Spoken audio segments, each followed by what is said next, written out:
Bienvenue, amis. Aujourd'hui, découvrez la nouvelle Golf R mise à jour. Qu'en attendre? Avec le nouveau design avant, le logo VW illuminé, comme les autres versions de la Golf, mais bien sûr, des éléments pour la R. D'abord, il y a cette bande bleue ici qui va avec le lapis. Une de mes couleurs préférées chez VW, définitivement. Les lampes seraient standards, les LED déjà.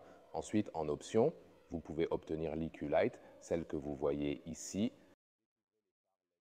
Ensuite, des indicateurs en cascade à l'avant et à l'arrière de votre voiture. Et par conséquent, un style bien marqué pour ce R nouveau pare-choc avec une ligne horizontale. Et vous pouvez également voir comment la couleur du véhicule va juste ici. Le DCC, Dynamic Chasing Control, la suspension adaptative, est de série pour la Golf R. En même temps, VW promet que bien qu'il y ait plus d'équipements de série, ils vont baisser le prix. Donc oui, c'est une chose très intéressante qu'on n'entend pas si souvent dans l'industrie automobile. Ici, le DCC est d'ailleurs aussi 20 mm plus bas que la suspension standard du Golf. Et sous le capot, il y a aussi de nouvelles mises à jour. Laissez-moi vous ouvrir cela directement car vous avez maintenant une augmentation de puissance de 13 chevaux, maintenant à 333 chevaux avec ce moteur essence turbo 4 cylindres de 2,0 L. Et bien, il n'y a absolument aucun vérin hydraulique sous le capot. C'est triste ici. Cependant, oui, le moteur fait définitivement le travail. Non seulement pourquoi l'essieu avant de la GTI, mais la Golf R a aussi en série la transmission intégrale répartition 50-50. Et encore plus intéressant, c'est que à l'arrière, vous obtenez une répartition de couple ou un vectoriel de couple. La roue extérieure courbée obtient plus de couple que la roue intérieure et permet à la voiture de mieux sortir du virage, gagnant en stabilité. Il y a même un mode drift disponible avec le Performance Pack. Ensuite, vous obtenez le mode Nürburgring et le mode drift.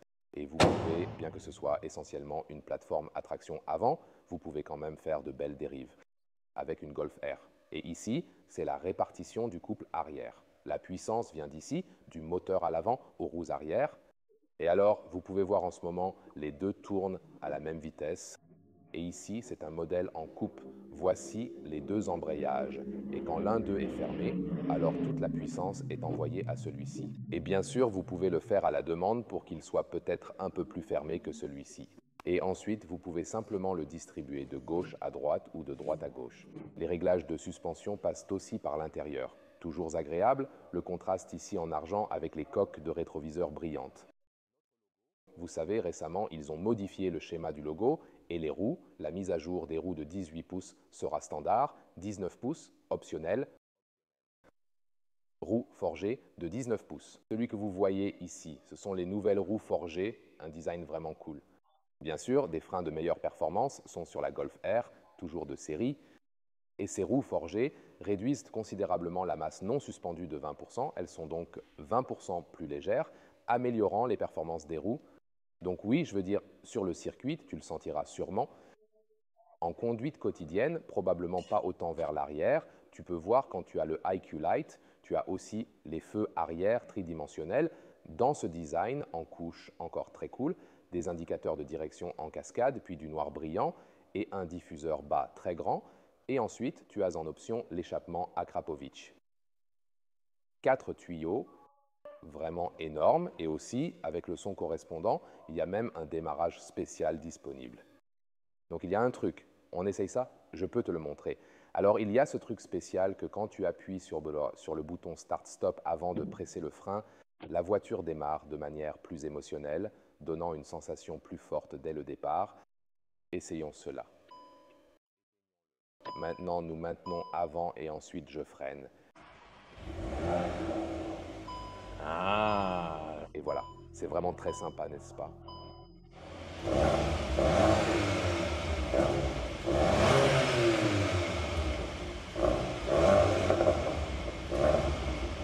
Et voici la Golf Air Black Edition où tout est en noir, modèle spécial à l'intérieur des phares ainsi que sur les rétroviseurs.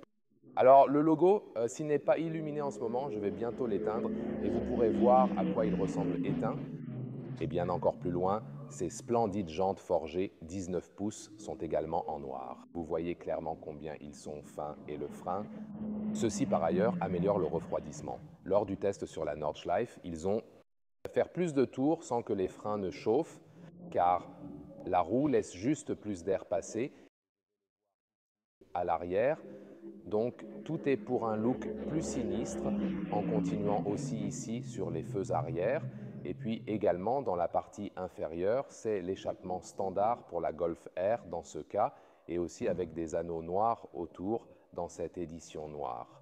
Le logo arrière aussi ici, pas complètement noir, mais en gris foncé.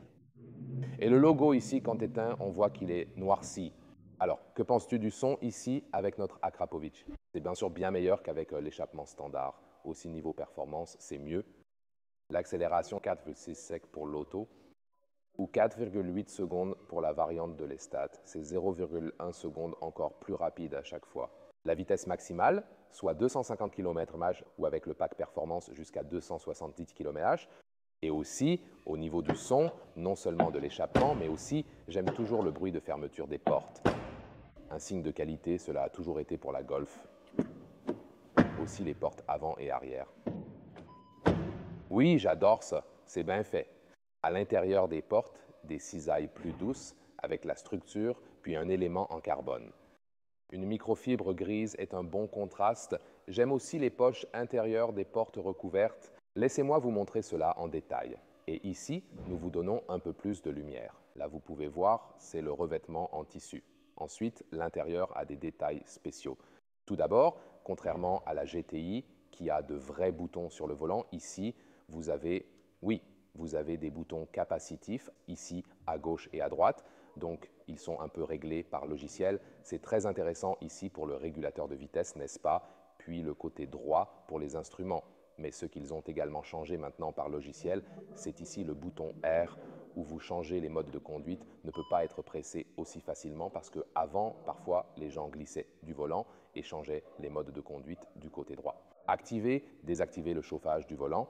Et maintenant, c'est comme si vous aviez besoin de plus de force pour l'appuyer, de sorte que les pressions involontaires se produisent moins souvent.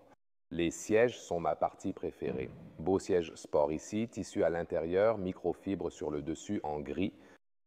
Et le logo brodé, magnifique, avec les appuis-têtes intégrés. Ils ont une allure sportive, mais ils sont aussi très confortables, même pour les personnes de taille.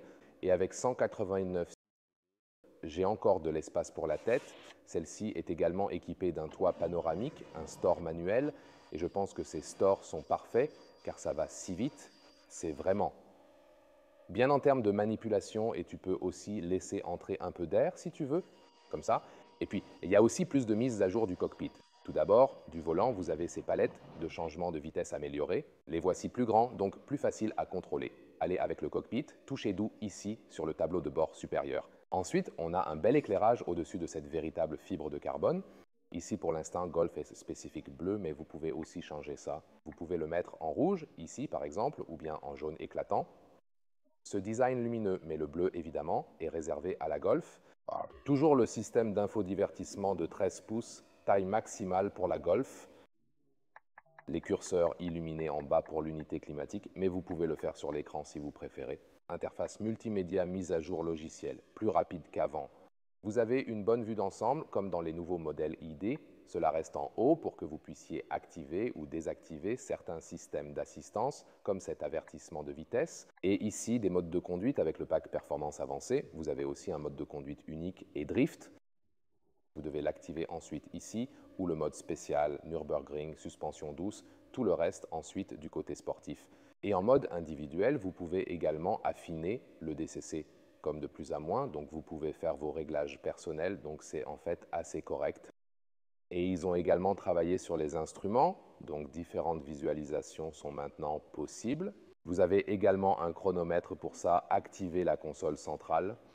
Les porte-gobelets ici, ils sont aussi adaptatifs comme ça. Puis DSG, toujours la boîte à double embrayage. C'est standard. Il y a cette intégration ici à l'avant. L'éclairage est ici avec le Golf. Juste en dessous, station inductive pour smartphone, également bien refroidi. Il est très important que votre smartphone ne surchauffe pas. Et puis cet accoudoir ici peut aussi être avancé.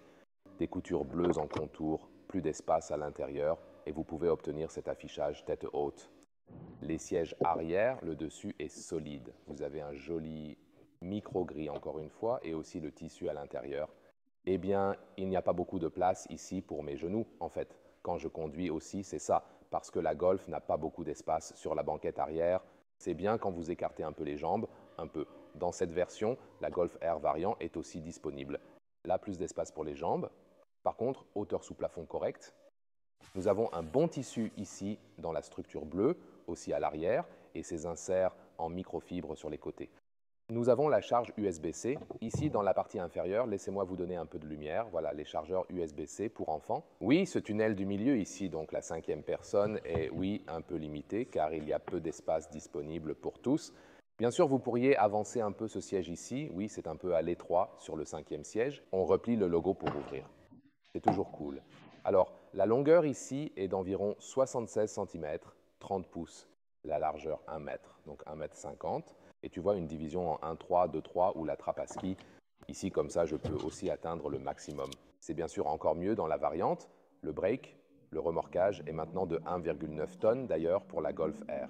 Si vous avez des questions, JetGPT a été intégré au système d'infodivertissement. Ma fonctionnalité préférée aujourd'hui, ce sont les sièges. Oui, la mise à niveau de puissance sur Aide. Préfériez-vous la berline ou le break? Dites-le moi dans les commentaires et suivez plus de contenu sur AutoKeyFuel.